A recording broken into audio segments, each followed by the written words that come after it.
لیکن یہ کہ امام مہدی کی حکومت قائم کرنے کے لیے کون لوگ آئیں گے؟ عرب جو ہیں وہ اندر سے کھوکھلے ہو چکے ہیں، عیاشی نے، دولت نے، پیسے نے، دولت، پیسہ، عیاشی، اس کی وجہ سے کھوکھلے ہو چکے ہیں۔ یہاں میں آپ کو دو حدیثیں سنانا چاہتا ہوں۔ سنن ابن ماجہ کی روایت ہے حضرت ابو ہریرہ سے رضی اللہ تعالی عنہ، قال قال رسول اللہ صلی اللہ علیہ وسلم اذا وقعت الملاحم بعث اللہ بعثا من الموالی ہم اکرم العرب فرسا واجودہ سلاحا یوید اللہ بہم الدین، رواہ ابن ماجہ عن ابی ہریرہ رضی اللہ تعالی عنہ۔ جب ملاحم کا دور شروع ہوگا تو اللہ تعالیٰ اٹھائے گا ایک لشکر یا لشکروں پر لشکر موالی میں سے۔ موالی کون ہے؟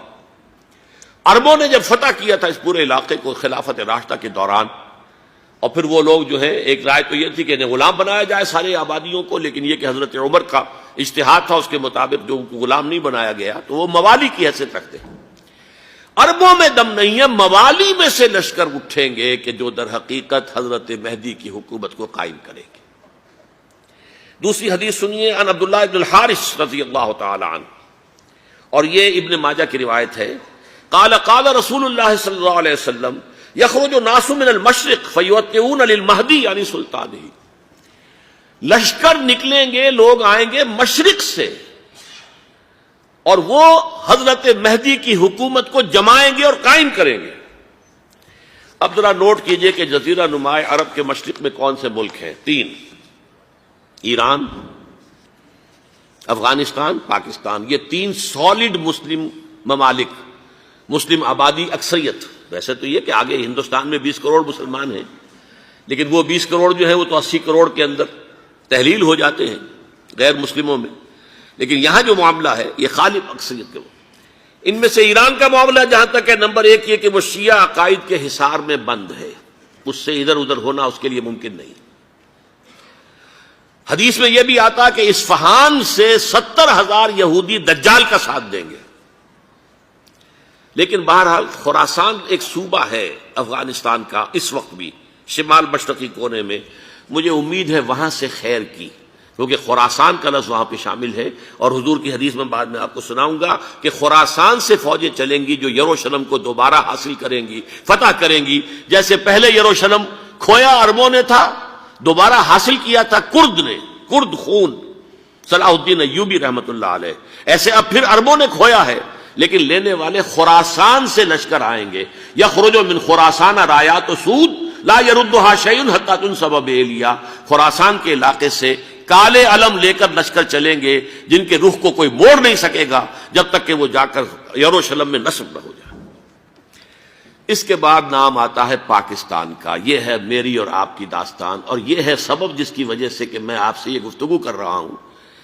اصل میں تو کس لیے؟ محض ایک علمی استفادہ، محض اپنی بات آراء کو ظاہر کرنے کا شوق نہیں، بلکہ یہ کہ اپنی ذمہ داری ہم پہچانیں کہ ہم کس مقام پر کھڑے ہیں۔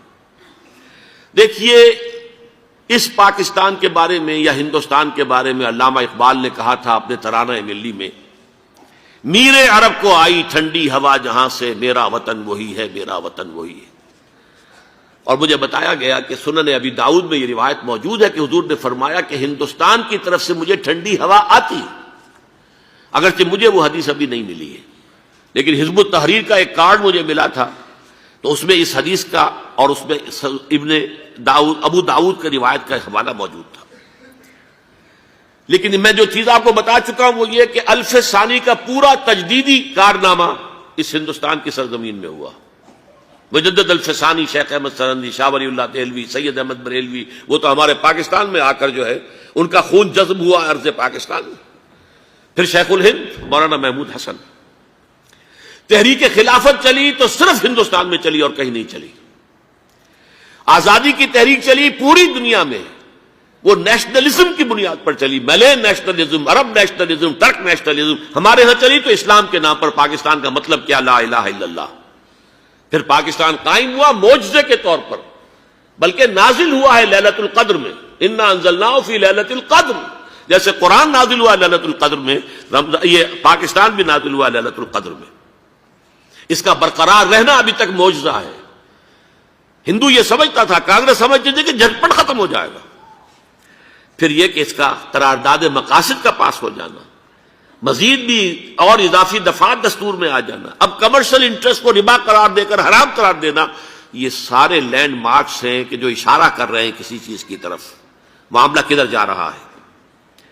پھر یہ کہ یہ جو 14ویں صدی کے مجدد تھے شیخ الہند، اس کے بعد سے کچھ ایسی شخصیتیں عظیم پیدا ہوئی ہیں ہند میں، جن کو میں سمجھتا ہوں کہ 14ویں صدی کے مجدد اور 15ویں صدی کے مجدد کے درمیان یہ 15ویں صدی کے مجدد کی راہ کو سیدھا کرنے والے، جیسے کہ حضرت یحییٰ نے کہا تھا میں تو آنے والے کا راستہ سیدھا کر رہا ہوں حضرت عیسیٰ کے لیے، ایسے ہی 15ویں صدی کے لیے امام مہدی کے لیے راستہ صاف کرنے والے سب سے پہلے علامہ اقبال، جنہوں نے اسلام کا تصور دین کی حیثیت سے دوبارہ زندہ کیا ہے، ورنہ اسلام ایک مذہب کی شکل اختیار کر چکا تھا. پھر مولانا مودودی، مولانا ابوالکلام آزاد حکومت الہیہ کے نعرے کے ساتھ میدان میں آئے. یہ اقبال نے جو تصور پیش کیا تھا اس پر عملی جد و جہد کے لیے حزب اللہ قائم ہوئی. نوٹ کر لیجئے 11 برس کا فرق ہے عمر کا علامہ اقبال کے اور ابوالکلام کے. اور 1913 میں جب حزب اللہ قائم کی ہے اس وقت علامہ اقبال کی ملی شاعری اپنے عروج کو پہنچ چکی تھی. پھر یہ کہ علامہ اقبال کے بعد تعمیل جو ہے اس کام کی وہ ابوالکلام نے کی، لیکن روایتی علماء کی شدید مخالفت کی وجہ سے وہ بددل ہو کر چھوڑ گئے، کانگریس میں شامل ہو گئے، بساط جو ہے حزب اللہ کی انہوں نے لپیٹ دی. پھر مولانا مودودی آئے، انہوں نے وہ ڈور جو ہے اس کا سرا تھاما، جماعت اسلامی قائم کی حکومت الہیہ ہی کے قیام کے لیے. اگرچہ میرے نزدیک یہ کہ وہ انتخابی اور ایک قومی سیاست کی ایک جماعت بن کر پاکستان میں جو ہے دلدل میں پھنس گئی ہے، اب ہم اس کی کوشش کر رہے ہیں تنظیم اسلامی اور یہ تحریک خلافت جس کے تحت یہ جلسہ ہو رہا ہے. یہ ساری چیزیں وہ ہیں کہ آپ کو سوائے پاکستان کے اور کہیں نہیں ملیں گی پوری دنیا میں.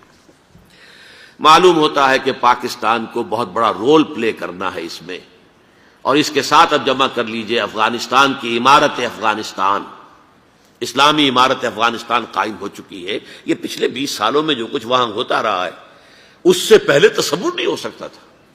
علامہ اقبال کے فرزند بھی دیکھ کر آئے ہیں، تو اگرچہ وہ خود میں سمجھتا ہوں کہ خاصے انہیں آپ لبرل کہیں، آزاد خیال کہیں، لیکن اس درجے متاثر ہو کر آئے تھے کہ انہوں نے یہ کہا افغانستان میں جو میں نے حالات دیکھے ہیں کہ اگر 2-4 اور مسلمان ملکوں کے اندر یہ نظام قائم ہو جائے تو پوری دنیا مسلمان ہو جائے گی. یہ سب کچھ کیسے ہو رہا ہے؟ یہ آنے والے دور کی جھلکیاں ہیں. Coming events are casting their shadows before. یہ سب بتا رہے ہیں کہ پاکستان افغانستان کو مل کر اس میں کوئی عظیم رول پلے کرنا ہے. اور اس کے ضمن میں اب میں علامہ اقبال کے بارے میں آخری بات کہہ رہا ہوں. علامہ اقبال کے بارے میں عام یہ خیال ہے، انہوں نے اپنے خطبات میں مہدی کا اور نزول مسیح کا، حالانکہ میں کل پڑھ رہا تھا مولانا سید احمد اکبر آبادی رحمۃ اللہ علیہ کا ایک مقالہ ان کا کہ علامہ اقبال نے ابن خلدون کے بارے میں یہ کہا ہے کہ مہدی کا اور نزول عیسیٰ کا دونوں کا انہوں نے انکار کیا ہے، حالانکہ ابن خلدون نے نزول عیسیٰ کا انکار نہیں کیا، صرف مہدی کا انکار کیا ہے.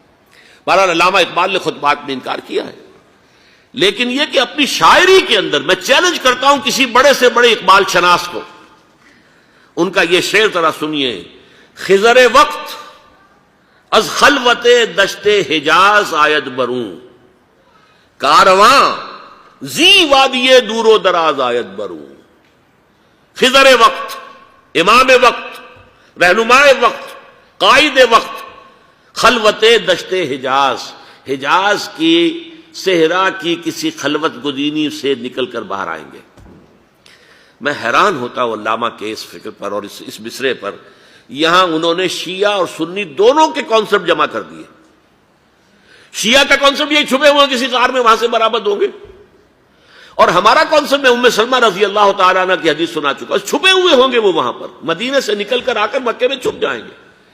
اس خانہ جنگی کی حالت میں لوگ ان کی طرف دیکھ رہے ہوں گے، سوچتے ہوں گے انہیں میدان میں آنا چاہیے، کوئی پارٹ پلے کرنا چاہیے، امت کی رہنمائی کرنی چاہیے، لیکن وہ چھپیں گے، وہ کارے ہوں گے، وہ اس ذمہ داری کو قبول نہیں کرنا چاہیں گے، جا کے چھپ جائیں گے مکے میں. وہاں سے مکے والے انہیں نکالیں گے اور وہ کارے ہوں گے، انہیں بالکل یہ پسند نہیں ہوگا کہ یہ ذمہ داری اٹھائیں. تو خضر وقت از خلوت دشت حجاز آیت بروں، کارواں زی وادی دور و دراز آیت بروں. کارواں جو چلے گا ان کی مدد کے لیے اس وادی دور و دراز، اس زی عظیم وادی دور